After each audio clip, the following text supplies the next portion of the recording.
O sea, muy bien, maestra. Pues bienvenidos sean todos y todas, todes. Buenas noches. Esto se llama Proyecto Íteca. Yo soy Paloma Cuevas. Y Pácate las con esta entrevista que traíamos pactada desde hace, ¿cuánto, maestra? ¿Como un mes, más o menos, 2 meses? Más o menos, sí. Así Qué es. rico. Qué rico y qué bonito reencontrarnos porque es muy graciosa cómo la vida nos va llevando de la mano a tener a personas no solamente que se convierten en muy queridas y entrañables, sino que nos van guiando por el mundo y es una cosa muy graciosa, porque han de saber ustedes que yo la maestra Berta Balestra tuve el gusto de conocerla en 2015 más o menos, pero ella no se acuerda.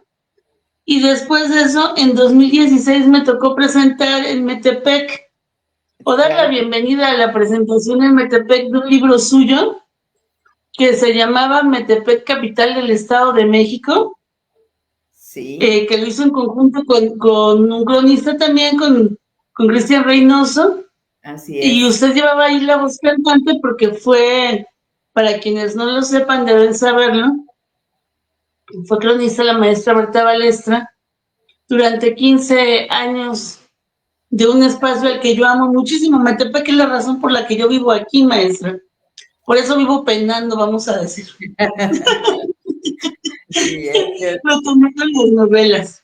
Y Yo fue muy amo. gracioso, porque bueno, han de saber ustedes que esta introducción tan larga tiene que ver con un cariño del mismo tamaño de longitud para esta persona que nos acompaña esta noche.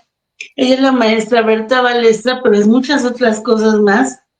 Es una mujer muy generosa, muy cariñosa, muy entrañable, excelente amiga, y me atrevo a llamarla amiga porque no la conozco hace media hora. Y Claro que maestra, bienvenida sea a su casa. Salude por favor al auditorio, a los que vayan llegando y a los que nos verán después. muchas gracias. Pues sí, te saludo, querida amiga Paloma Cuevas, y saludo a todo el auditorio y a los que, como dices, nos verán después. Estoy segura que vamos a disfrutar mucho esta charla, así que pues adelante con ella. Sí, Pues Metepec, bueno, para Metepec para mí es un lugar pues, de grandes, de maravillosos recuerdos. De 38 años viví en Metepec. Entonces, 38 años. 38 años viví en Metepec, sí, más que en mi ciudad de origen. Y bueno, ahora llevo un ratito aquí en Malinalco, ahora sí que calentando mis viejos huesos, y gozando de la naturaleza que es hermosa por acá. Pues mire, maestra querida, usted lo dirá de puro relajo, pero qué sabroso poder vivir en lugares que son tan nutricios, no solo para el alma y para el espíritu, porque son dos cosas completamente distintas, pero además que nos pueblan la mirada de cosas bonitas, de gente hermosa, que nos generan sensaciones. ¿Y cómo no va a escribir como escribe? Si caramba, está rodeada de pura belleza, ¿no? Pues de belleza y de Abre los historia, ojos, de belleza abre y de los ojos. historia, porque se respira historia, historia viva. Tanto en Metepec como aquí en Malinalco hay muchas tradiciones que datan de muchos siglos y que siguen estando presentes, vivas. Entonces eso es para mí maravilloso. Me encanta vivirlo, me encanta participar cuando puedo y verlo y que me cuenten cómo vive la gente de estos lugares, esas tradiciones. Es muy bonito. Entonces, todo hay, como dices, belleza natural, mucha historia y muchas tradiciones vivas. Gente linda, comida deliciosa también, por qué no decirlo. Y bueno, pues aquí estamos con más tiempo para escribir eso, sin duda.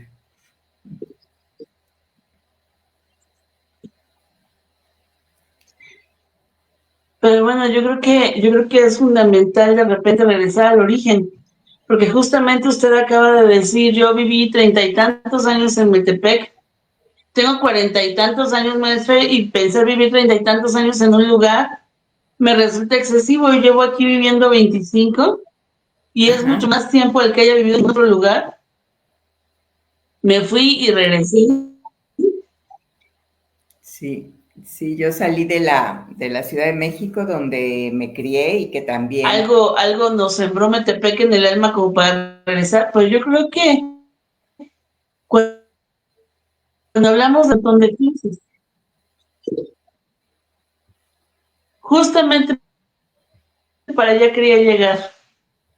¿Dónde te, nace Berta Balestra? Berta Balestra ya si llegamos de fuera, te lo que estoy llegamos perdiendo. es a enriquecer y nos abren, Ujú. Sí, yo, ¿cierto? es cierto, yo nací en la Ciudad de México y allí viví 30 años. Me formé en el colegio francés por primaria, secundaria y preparatoria, en la Universidad Iberoamericana después. Y pues allá también trabajé en empresa algunos años y me casé allá en la Ciudad de México con mi esposo actual, o sea, llevamos 45 años de casados, 3 hijas y 5 nietos. Así que todo eso es mi historia. Pero yo comencé a escribir ya más tarde, hasta que estaba ya.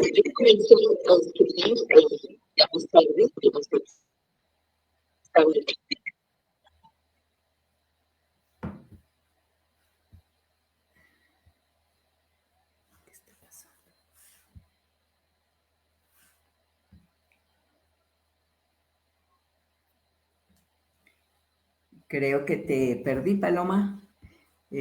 No sé qué habrá pasado. Espero que regreses pronto. Mientras le sigo platicando al auditorio acerca de mi formación. Mi formación no fue en las letras, pero siempre fui, mi formación académica, quiero decir, pero mi formación familiar sí que lo fue porque yo me hice lectora voraz desde muy pequeña y trabajé muchos años bueno, no trabajé, quiero decir, disfruté muchos años de la biblioteca de mi abuelo primero y de la biblioteca de mi madre después, y la que yo fui haciendo durante mi historia.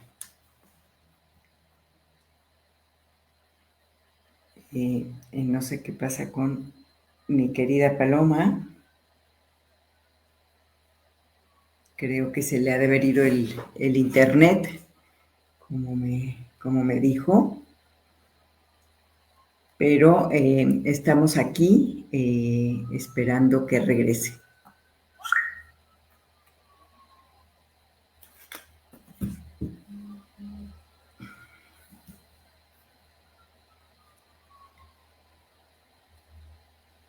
Bien, pues sigo platicando. Bueno, en fin, ya viviendo en Metepec, una querida amiga me invitó a participar en talleres literarios, sabiendo de mi afición por los libros, y fue como yo empecé ya mi carrera de escritora, cuando la primera novela que escribí en 1995 quedó finalista en el premio Juan Rulfo para primera novela. Más tarde,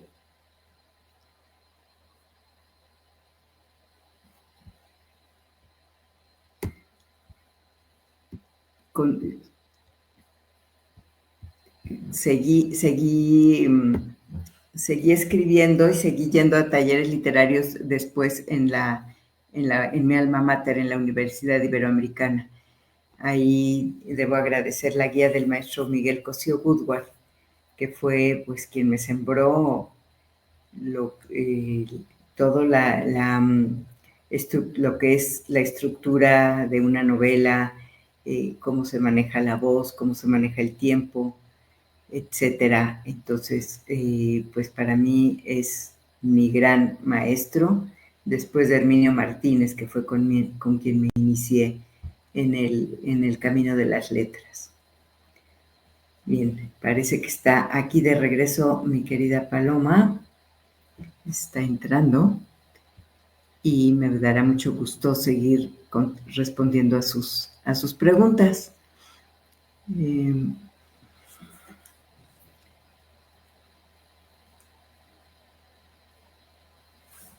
No, debe tener serios problemas técnicos. Creo que Paloma tiene problemas técnicos. Yo sigo hablando mientras ella regresa. En fin, después de esa primera novela se tituló Con una sola mirada tuya, que la publicó más tarde el Instituto Mexiquense de Cultura en colaboración con el Ayuntamiento de Metepec, que ya había publicado en realidad mi segunda novela, Donde la niebla se extiende, se titula, y se refiere al origen del exconvento de Metepec, cuando era cabecera de doctrina durante la colonia.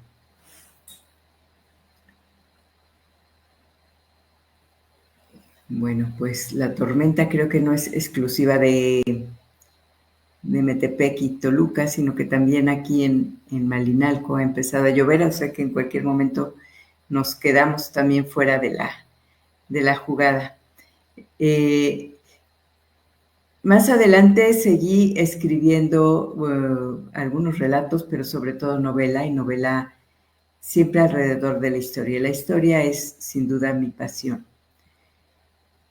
La historia es mi pasión, pero me gusta recrearla porque me gusta llegar a la parte humana, al alma de los personajes, y que como nosotros, todos esos personajes de la historia, los héroes y los villanos, todos fueron seres humanos con sus motivaciones, con sus debilidades, con sus miedos, y eso es lo que yo quiero transmitir a través de la novela, siendo siempre fiel a la historia.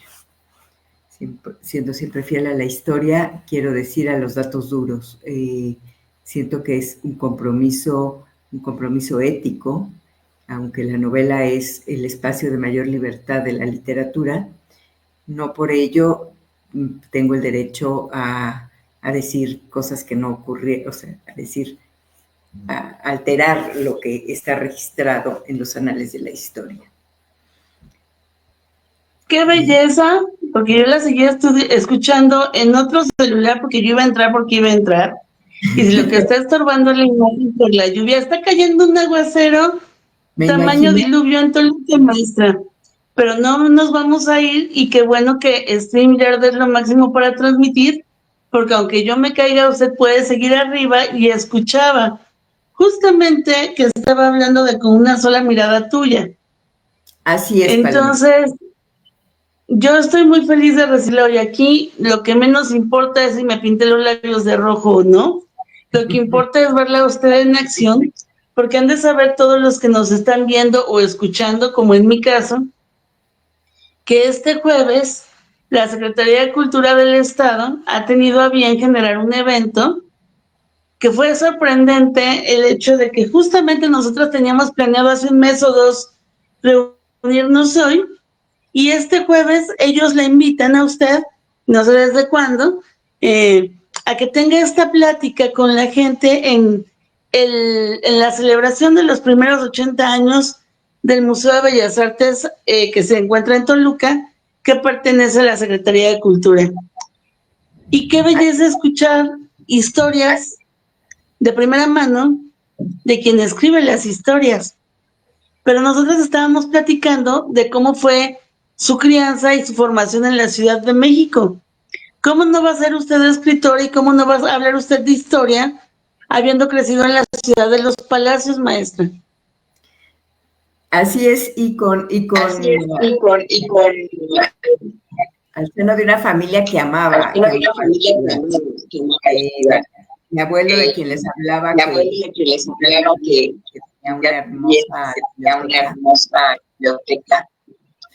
Él se había criado en el centro de la Ciudad de México. Solo eso. El negocio de su familia era una librería. Entonces, pues el amor por los libros, el amor por la ciudad están ahí desde el origen. Qué sabroso que desde los genes exista esta posibilidad no solo de apasionarse por algo, sino de amarlo, de disfrutarlo, de volverlo parte de uno. Y yo estoy segura que el día que revisen nuestro ADN, van a encontrar o en nuestro cerebro estampado un libro, o en nuestro corazón, o de plano nuestras células tendrán forma de libros y de letras y de palabras. Cuando usted descubre la historia, que es parte de su vida como tal, porque su abuelo es historia viva, como a usted le gusta decir, su familia es historia viva, porque además usted trae unas raíces que han permitido que se enamore del mundo en general y que sea una ciudadana del mundo.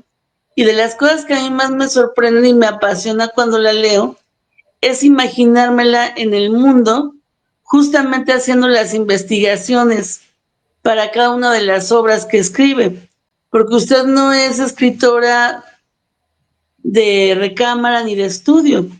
Usted es además una viajera apasionada, ¿cierto?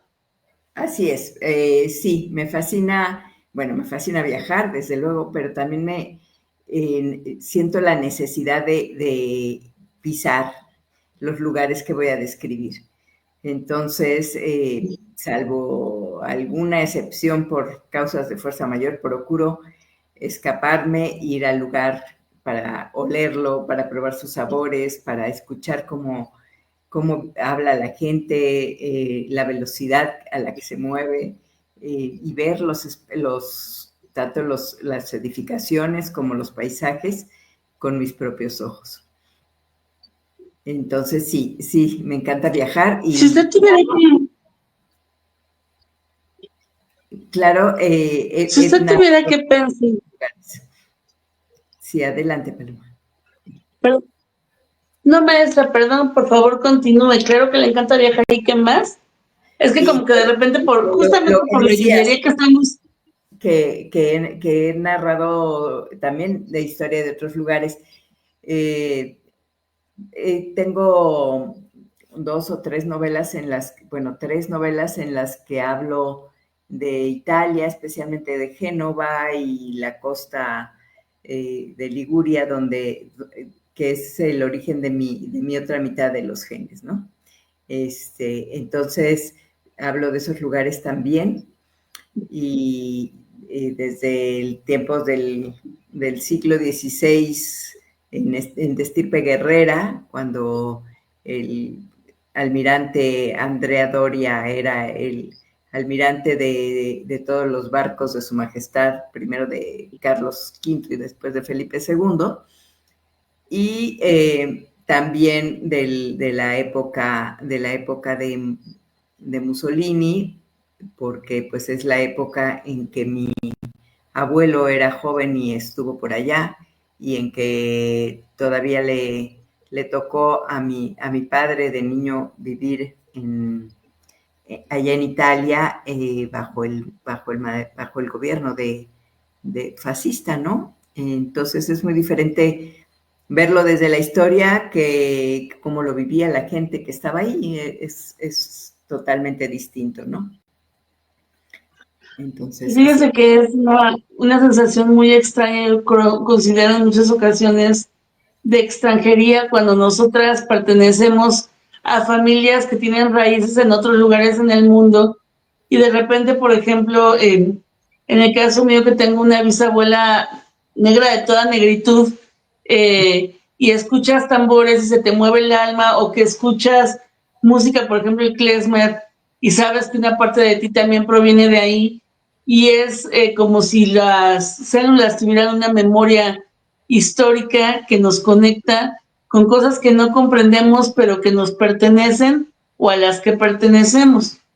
Yo quisiera saber en qué momento en su infancia, porque yo sigo creyendo y cada vez que nos encontramos, se lo vuelvo a decir, que infancia es destino, en muchos sentidos. ¿Podemos escapar de las maldiciones de la infancia cuando han sucedido cosas tremendas? Seguramente sí, si tenemos con qué, ¿no? Si tenemos una familia amorosa, si nos procuramos generar una conciencia y una responsabilidad como seres humanos y no culpamos a los demás de las situaciones que de repente nos toca arrastrar.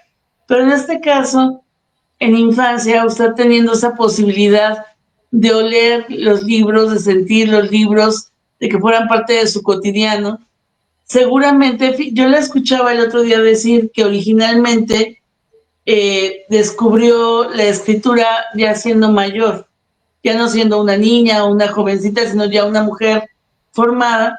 Sin embargo, yo creo que usted descubrió la escritura desde antes, desde la librería, desde el abuelo, desde el olor, Claro, a la cercanía de amar a alguien, ¿no? sí, sí, sí, con esa memoria genética de la que hablas y que yo sí creo que las células traen memoria, por supuesto que sí. Entonces, sí, desde ese tiempo y bueno, desde luego la conciencia digamos, de escribir bien, de redactar con propiedad y de expresarme, expresar también sentimientos a través de la palabra escrita, la tuve siempre y me encantaba escribir cartas. Lo que yo escribía mucho de niña y de adolescente, de joven, eran cartas a todo el mundo.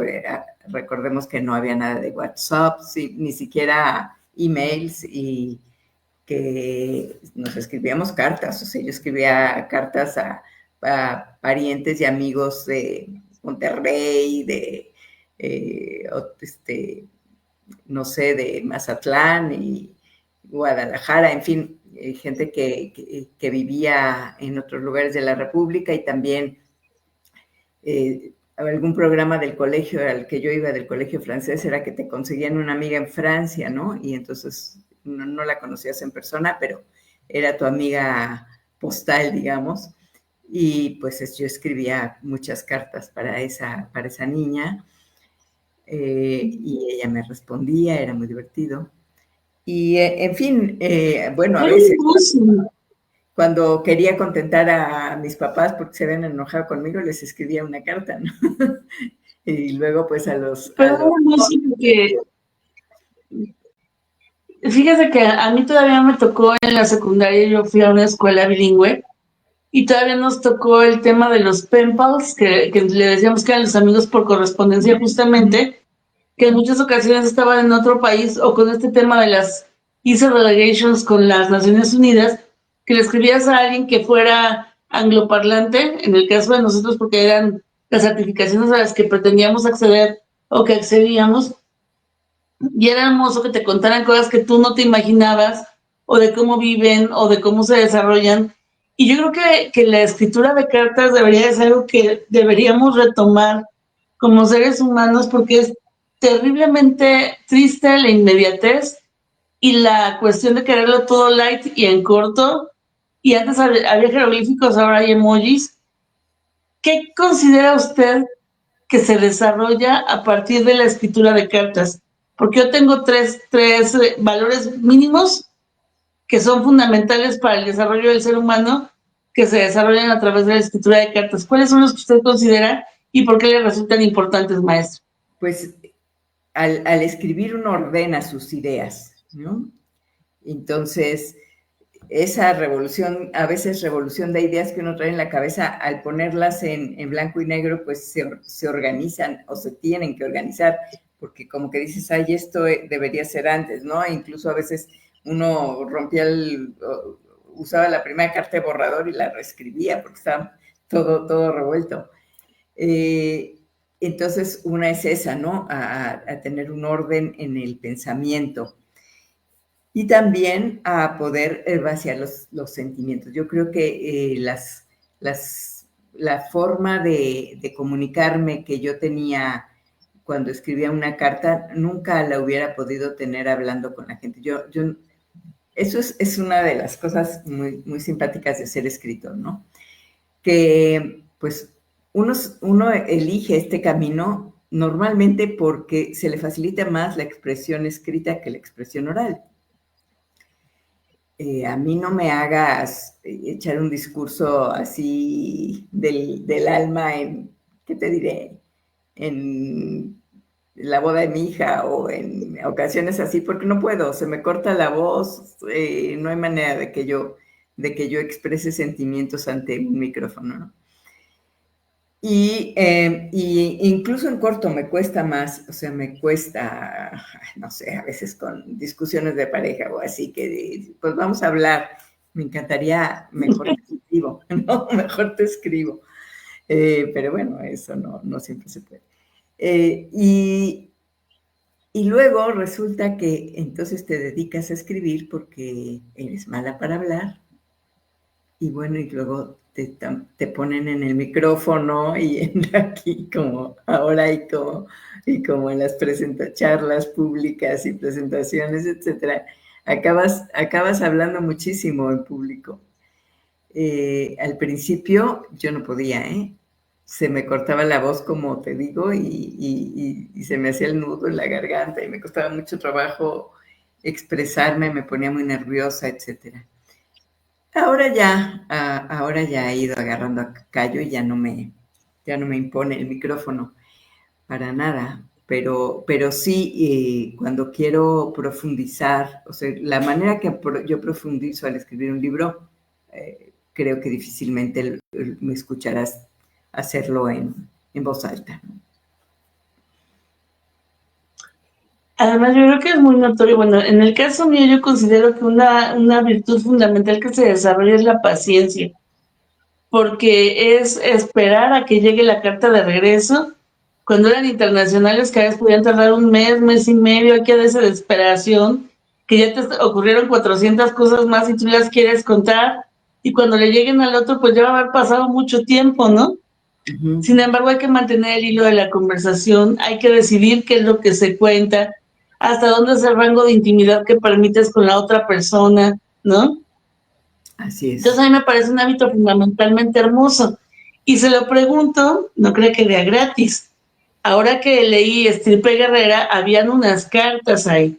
Y había también una descripción que se hacía de la historia de esta mujer que a mí me apasiona, que es Tecuichpo, Isabel Moctezuma, que bueno, quien no haya leído Estirpe Guerrera, de verdad tiene que correr, no solo a comprarlo, sino sentarse a leerlo, porque la historia es interesantísima, ¿sí? Se abordan muchos personajes, pero para mí, por más que sea fundamentalmente hermoso el personaje de Ángel y todo lo que hace, y que hasta ande por ahí papá de Don Quijote y un montón de personajes interesantísimos, y haya batallas y haya mucha emoción y mucha acción, a mí la parte originaria, la parte indigenista, esta cuestión de el tema pausado, el tema de quiénes somos y de dónde venimos y de sentir orgullo y de cargar una insignia y la representación y la significación, eso solamente lo entiende alguien que conoce su origen, que sabe de dónde viene y que por supuesto tiene muy claro a dónde va.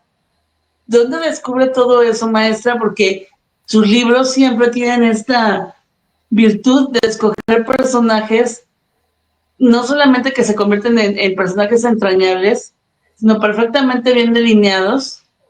¿Cómo escoge a sus personajes? Porque además ahorita yo traigo una listita, ahorita le voy a decir 2, 4, 5, 6, 7, 8, me escogí 8 libros que son mis favoritos. Ay, gracias. Para hacerle 3 o 4 preguntas, ¿sí? Probablemente no vamos a terminar porque es muy importante, pero a mí me llama mucho la atención que usted haya empezado con un libro con un título tan hermoso, que es, esa es la otra, cómo escoger los títulos. Primero platíquenos cómo escoge a sus personajes y luego de dónde salen los títulos, porque es aquel de Por eso vivo penando. Una vez platicaba con Sergio Ochoa y hasta hizo una canción y yo decía, si usted supiera todo lo que provoca cuando escribe. Sí, Sergio escribió una canción inspirada en esa novela, ciertamente. Bien, los personajes creo, ahí sí te voy a ser totalmente franca, ahí sí creo en la magia y creo que son ellos los que me escogen a mí para que sea su vocera, de alguna manera. Yo cuando ya estoy bien en los zapatos de mi personaje, siento que soy el instrumento por el que se está comunicando con los lectores, ¿no? Como una especie de medium. Un poco un instrumento de la voz del otro, pero le pregunto esto porque usted no escribe de un personaje. Generalmente entrelaza historias. Ajá. Es una característica fundamental de su forma de escribir que yo he estado observando. Yo le decía apenas, hay 3 escritoras de las que yo escribo y hay 3 personajes y probablemente pronto serán 4. Y hay 3 mujeres históricas que a mí me apasionan.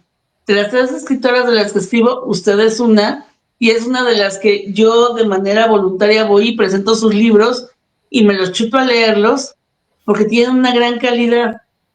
Entonces, ¿cómo es que se entrelazan estos? Porque, ¿qué tenía que ver Tecuichpo? Llega Ángel, llega Andrea, llega gente española del otro lado del mundo, llegan los hacendados, ¿cómo se van conformando sus mini universos y cuánto tiempo le toma formarlos, maestra? Porque no cualquiera. Sí, bueno, sí es mucho trabajo y es que al estar investigando, pues brincan algunos personajes que dicen, yo también quiero estar ahí y yo también quiero estar ahí. Sí, también.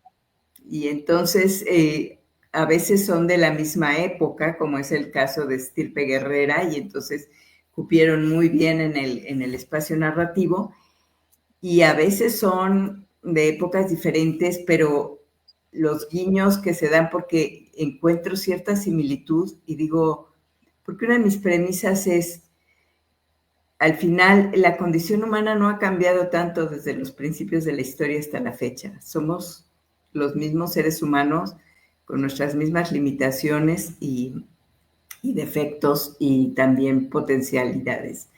Entonces, como en Volver a Roma, ¿no? Que las protagonistas pues son mujeres de Cleopatra, o sea, es Cleopatra, es Clara Petacci, la amante de Mussolini, y es una joven, ambiciosa joven de esta época, ¿no? Que como le podemos poner el nombre que nos venga a la mente porque conocemos algunas así.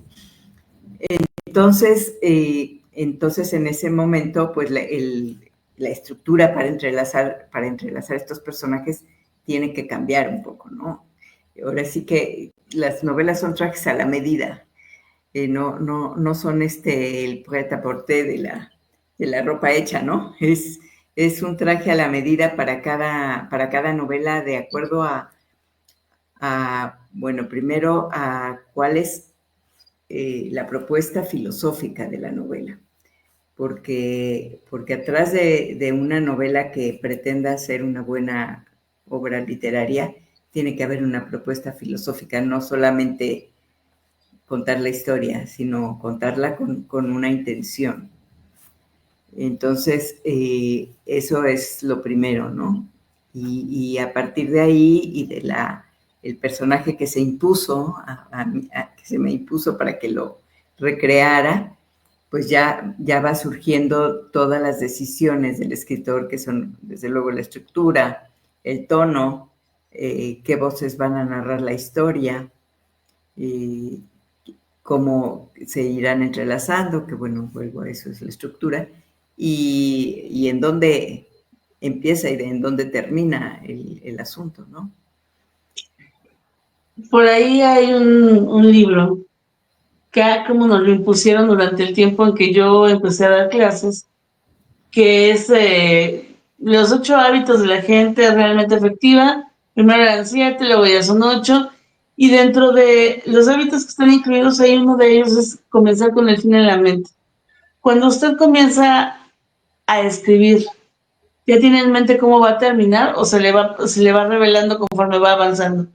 Definitivamente, sí, normalmente ya sé cómo quiero terminar. sé el principio y sé el final. Lo que a veces me sorprende a mí misma es cómo va avanzando la historia. A veces se va por lugares que no hubiera imaginado. Pero sí, el principio y el final normalmente lo tengo ya bien claro cuando empiezo a escribir. ¿Le ha ocurrido alguna vez, maestra, que cambie por completo a dónde llega el personaje? Y la otra, ¿le ha ocurrido iniciar con un personaje de protagónico y después desecharlo y cambiarlo por otro que venía en el camino de agregado cultural? Bien, sí hay algo de eso, ¿no? Por ejemplo, algo que me preguntan a menudo es las mujeres de mis novelas, ¿no? A veces nacen siendo las protagonistas, a veces la obra nace con algunas mujeres de protagonistas y a veces ellas crecen al avanzar la novela. Es el caso, por ejemplo, en El Cuervo y el Halcón, de Juárez y Maximiliano, como tanto Carlota como Margarita Maza de Juárez crecen, ¿no? Crecen porque pues, tienen que haber sido mujerones a fuerzas. O como yo las veo. Bueno, yo las veo al estar leyendo pues sus cartas, viendo cómo reaccionaron ante diversas situaciones, ¿no? Entonces, eran pues mujeres muy valiosas. Hay una cosa que me llama mucho la atención de su literatura y es que más allá del hecho de que yo soy enormemente feminista, dicen por ahí las malas lenguas que de las que muerden, yo digo que soy humanista y que siempre el feminismo es un humanismo, ¿no? Si más del 52% de la población no tiene las mismas condiciones, el ser feminista es apenas un abrazo de justicia. Sin embargo, algo que me llama mucho la atención de sus personajes es que no existe este sesgo ni feminista ni machista, sino que más bien hay personas desarrollándose, creciendo, tomando decisiones, y esa es una de las características que me gustan mucho. No veo en su narrativa victimismo. ¿Usted lo ha decidido así o simplemente los personajes que escoge son gente lo suficientemente grande como para no necesitar de ese tipo de muletas? Creo que sí. Bueno, yo, desde luego, lo que dices, ¿no? Sí soy una convencida de que ha faltado en la historia justicia para las mujeres. Sin embargo, no para mí, debo decirlo, aunque claro, siempre hay algún tropiezo alguna cosa que no sucedió solo porque eras mujer, ¿no?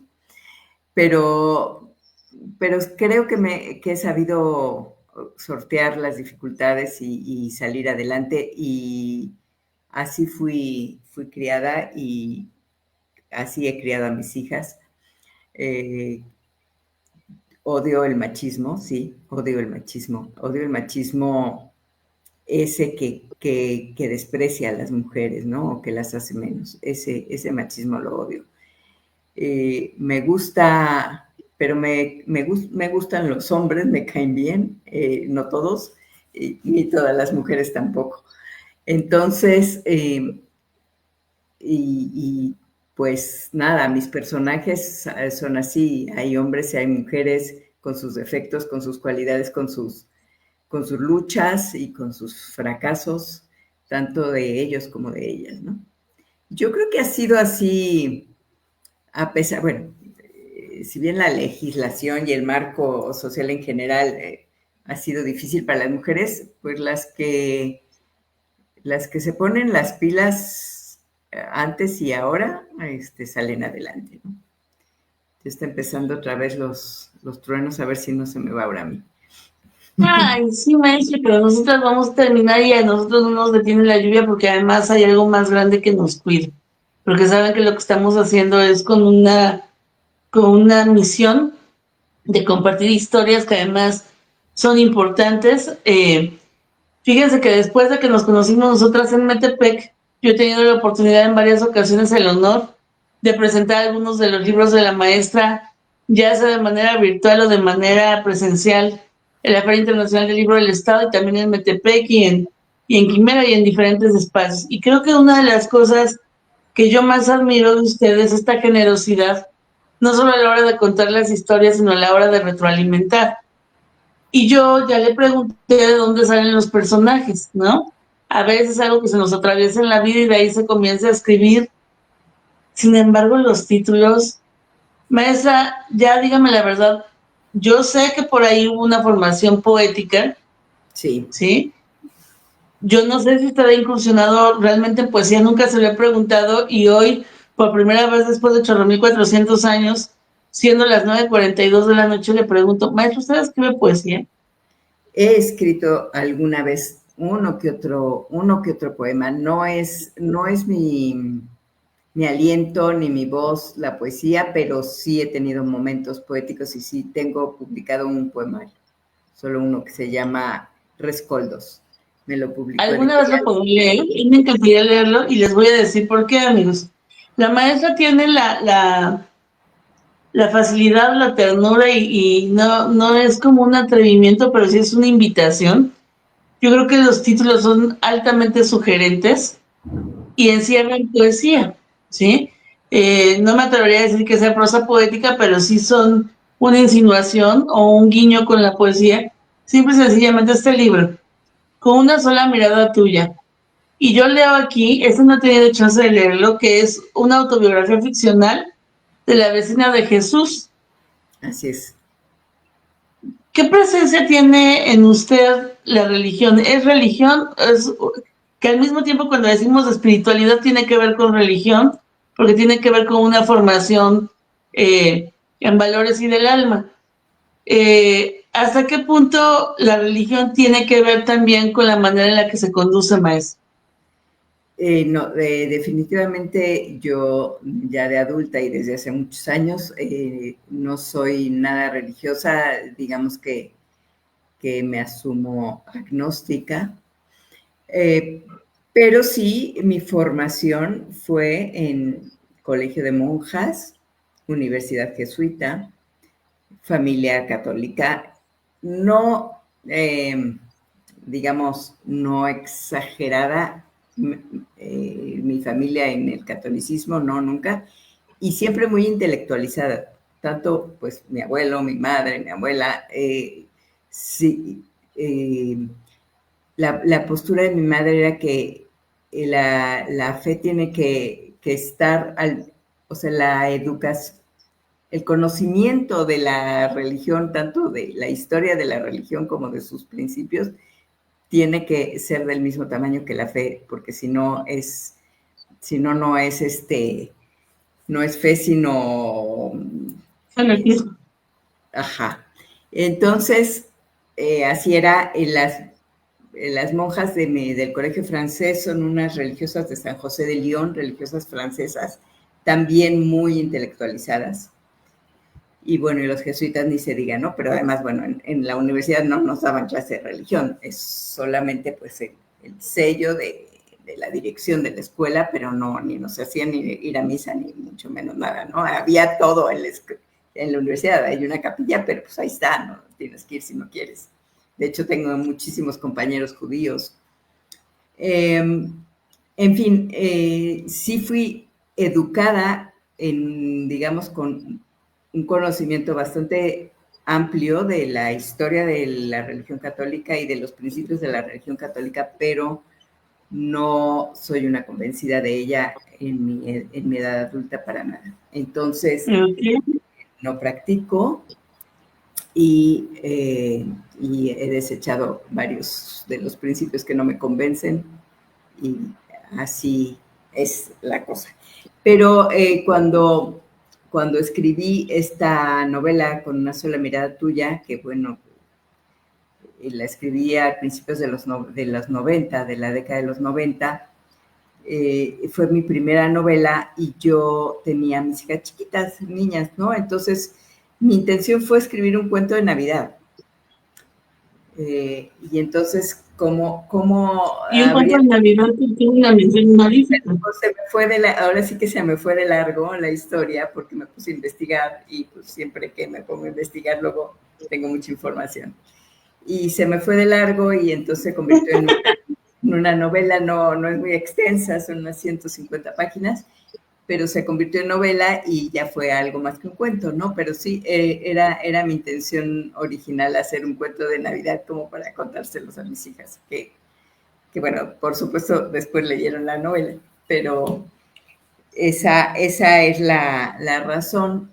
Y el título es prestado. Muchos de los títulos que yo uso ahora sí que son prestados. Ese título, Con una sola mirada tuya, es un verso del Cantar de los Cantares, está en la Biblia. Entonces, ese es uno. Donde la niebla se extiende, de mi segunda novela, es un verso de Nezahualcóyotl, está en la poesía de Nezahualcóyotl, referido en esa poesía a la Ciudad de México, es el poema que él le dedica a Moctezuma. Pero yo lo usé para hablar del Valle de Toluca, donde también la niebla y era más cuando yo me mudé para allá, me llamaba mucho la atención la densidad de la neblina en determinadas mañanas, ¿no? Tocaba atravesarlo. Por eso Vivo Penando, pues también es un préstamo de El Son de la Negra. Y porque yo siento que El Son de la Negra es la mejor definición de la filosofía mexicana. A todos diles que sí, pero no les digas cuándo. Entonces, ¿a mí? y por eso vivo penando, ¿no? Así somos los mexicanos. Sí, a todos diles que sí, pero no les digas cuándo. Entonces, por eso puse ese título, porque pues esa novela para mí es una manera de expresar ese tiempo en que yo vivía en Metepec, como lo percibía yo desde mi Pero además creo que justamente hay como una época muy específica que siento que la atraviesa y que le gusta mucho, que es esta época de la colonia, que se reitera en un paro, en un trío de las historias. Y yo me acuerdo mucho de una vez que nos reunimos para platicar en el museo, no me acuerdo si era el Felipe Santiago Gutiérrez o el de la acuarela, cuando recientemente le habían, no es cierto, no el de la acuarela, creo que era el de Nishizawa, cuando recientemente le habían puesto una cafetería arriba y yo fui justo... En el Nishi. Sí. Que sí, yo fui justamente a recoger un libro que usted me entregó para que lo platicáramos después, y hablábamos de ciertos personajes femeninos que no desarrollan su potencialidad a partir del hecho de que no son amados por sus madres, que viven en eternas pugnas con los linajes femeninos anteriores. Y me acuerdo de la manera tan tierna como me explicaba todo eso, y por eso yo justamente digo del tema de la generosidad. Hay gente que se vuelve entrañable justamente por ese tipo de situaciones. Y cuando hablamos, por ejemplo, del pez de alabastro, hablamos de otros temas donde se tocan. Yo siento que una característica muy específica también de su literatura es tocar todos estos temas que atraviesan al ser humano y que se vuelven un eje conductor. En algunos son la historia, la identidad, las cosas que nos hacen sentir orgullosos.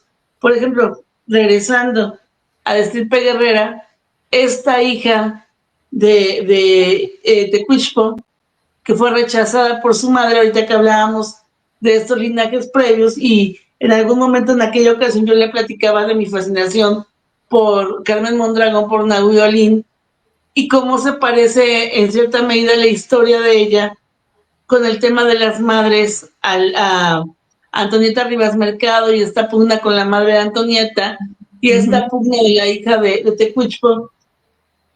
Y siento que siempre tiene el cuidado de no dejar en la indefensión a esos personajes. Pero acá en el Pez de Alabastro las temáticas son otras. Para empezar, la historia de los hijos del rey Herodes, ¿no? Sí. Por eso le pregunto un poquito de la religiosidad, los conflictos políticos, el tema del terrorismo, esta mujer mexicana que llega por allá, y el hecho de que usted ha sido No creo que sea muy bendecida, ni muy consentida, ni privilegiada. Siento que su escritura ha sido valorada porque es de esas pocas autoras que no tiene que andar sufriendo para publicar. Gana premios. Díganme si me equivoco, porque igual me puedo equivocar, ¿no? Yo la veo publicada en Editorial Morgan, la veo publicada en Ediciones de Autor y la veo publicada en Textofilia, que fue como yo la descubrí, como empecé a leerla, gracioso porque pude haberla leído antes en Foem. Sin embargo, yo la descubrí en Textofilia gracias a Ricardo Sánchez Riancho. Y después de esto, me toca leerla justamente cuando nos invita al tema del cuervo y el halcón. Y ahí pone dos cuestiones fundamentales de la historia de México, que es a Maximiliano y a Juárez. Ajá.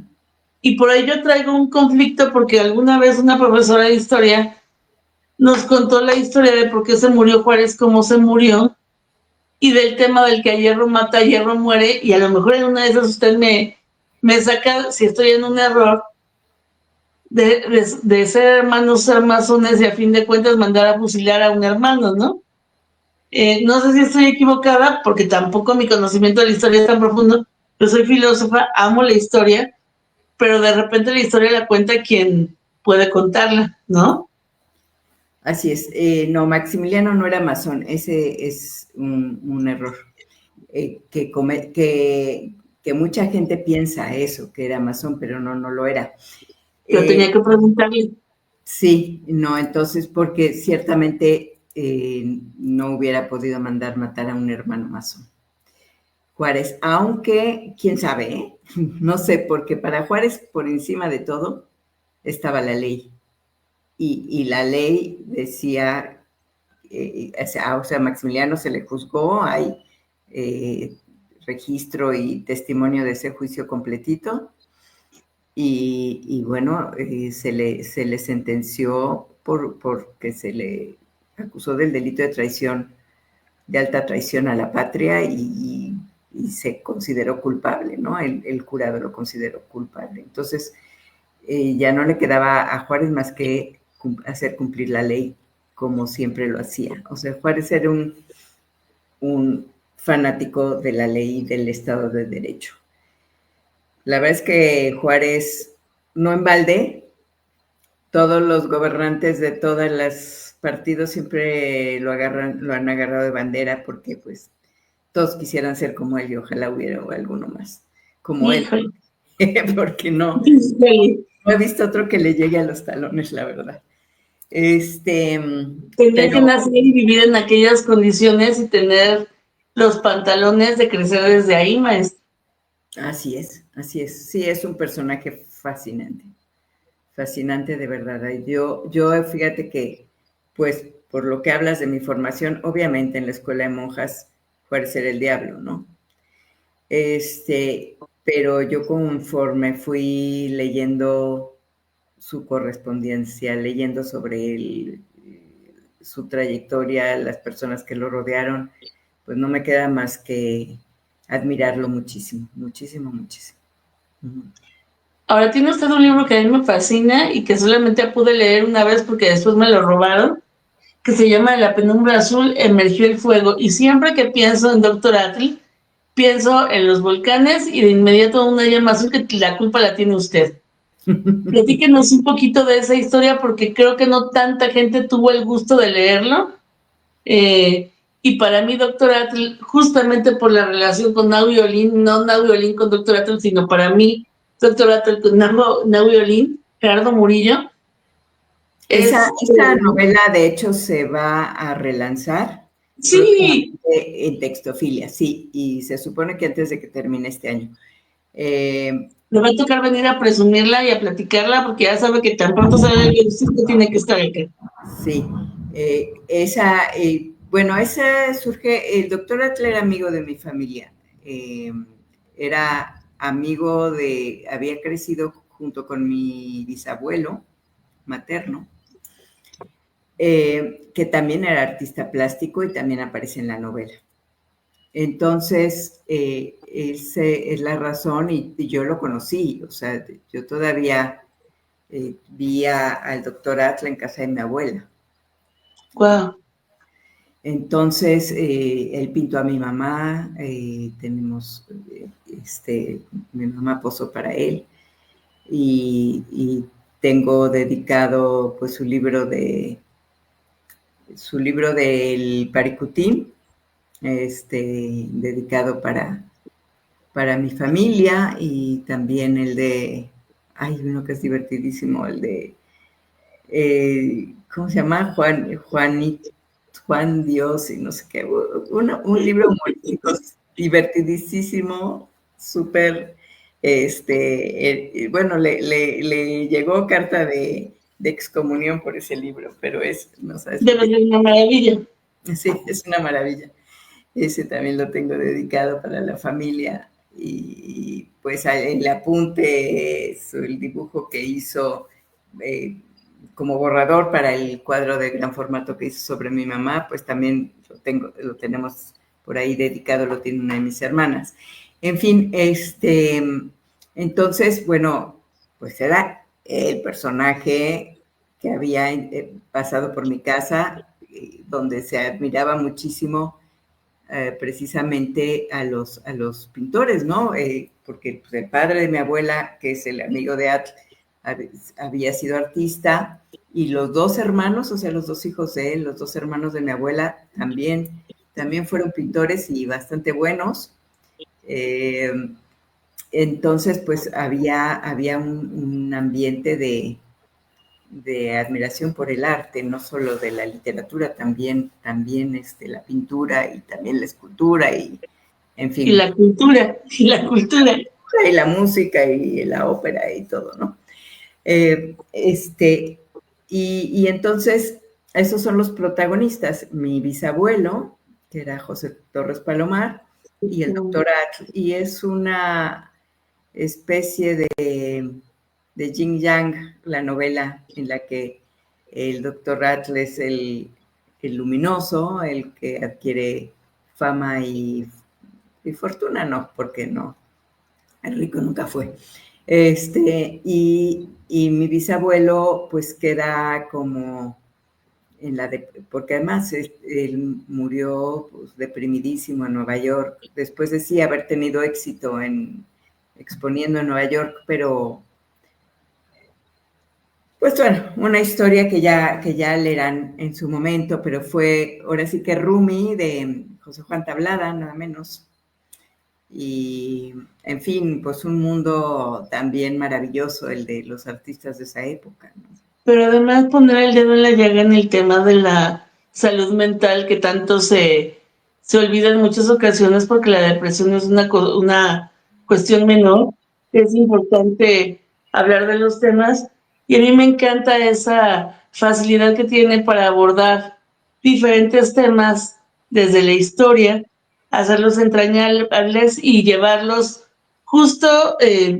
Yo creo que no ha habido una ocasión en la que yo pueda no sentirme identificada, por lo menos con algún personaje, lo cual nos habla de una versatilidad en la selección de quienes protagonizan, de quienes son parte, pero además, maestra, creo que es un gran conocimiento de la condición humana, y esto es lo que hace que en muchos sentidos su literatura se convierta en algo que es universal. Estoy muy feliz de que nos acompañe esta noche. Estoy muy envidiosa de los que sí van a poder estar el jueves a las 12 del día, porque los que tenemos horario de 9 a 6 solamente podemos soñar con escaparnos y estar ahí, pero sé que muy pronto vamos a lograr que sea en un horario o en un fin de semana donde podamos estar presentes y gozar de escucharla hablar.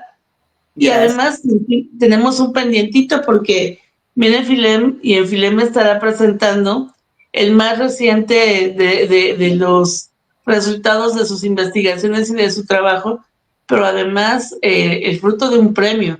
Así y yo creo que a la que le toca presumir el nombre del premio y cómo se llama lo que se va a presentar, pues se llama Veladas en el Risco.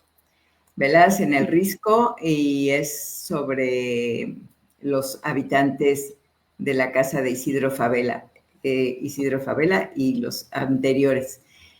Y se va a presentar en Filem, sí, y sí va a ser en fin de semana. Así que... ¡Sí! Sí. ¿Ya tenemos fecha? ¿Perdón? ¿Ya tenemos fecha? Tenemos fechas, sí, tenemos fecha tentativa. Es el primer sábado de octubre. ¿Qué sábado es? Creo que 4. 4 de octubre. 4 de octubre. Y qué sabroso que A las tengo 11 fechas de y la ahí mañana, si no también. me equivoco. Uh-huh. Ahí nos vamos a encontrar, la voy a abrazar con mucho gusto y con mucho cariño, pero Muchas además seguramente será como todo lo que usted hace, algo bien hecho, algo bien investigado, salido además del corazón y con un vocabulario impecable, que es una de las razones por las que leemos, porque además los límites de nuestro vocabulario se convierten en los límites de nuestro mundo, hay que ampliarlos todos los días. Qué lindo, qué sabroso siempre resulta encontrarse con usted. Ya hacía un rato que no platicábamos así de rico. Habíamos dicho que media hora nunca va a ser suficiente y ya sé. donde me la encuentre me la vuelvo a raptar.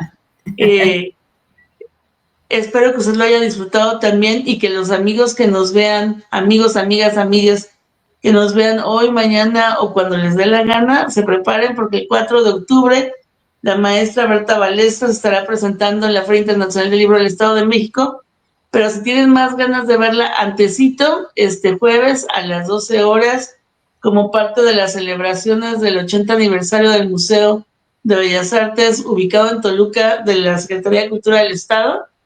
Así Maestra, es. ¿de qué va a hablar? Porque creo que ya acabamos con todo acá. ¿Qué les va a decir? No, pues son muchas novelas, pero vamos a hablar sí, justo de la, y como Cristian es historiador, bueno, pues el sesgo será por ese lado. Vamos a hablar de la historia, ¿cómo se llama? El evento es las novelas de Berta Balestra, una mirada a la historia. Entonces, ¿cómo abordo la historia a través de la novela? Pues ahí les va, chicos. Si tienen muchas ganas de vivir las historias a través de la historia, dense una vuelta. Este jueves seguramente va a estar inolvidable y fenomenal.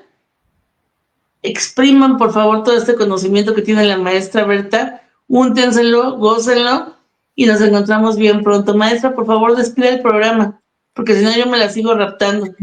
Muchas gracias, les agradezco mucho y bueno, pues ya hablamos bastante, pero habrá más oportunidades. Muchas gracias por su atención, muchas gracias Paloma, te agradezco muchísimo y nos veremos pronto. Un Ya abrazo. sabe que casi que cuando quiera la puerta está abierta. Le mando un abrazo muy grande, maestra. Igualmente, adiós.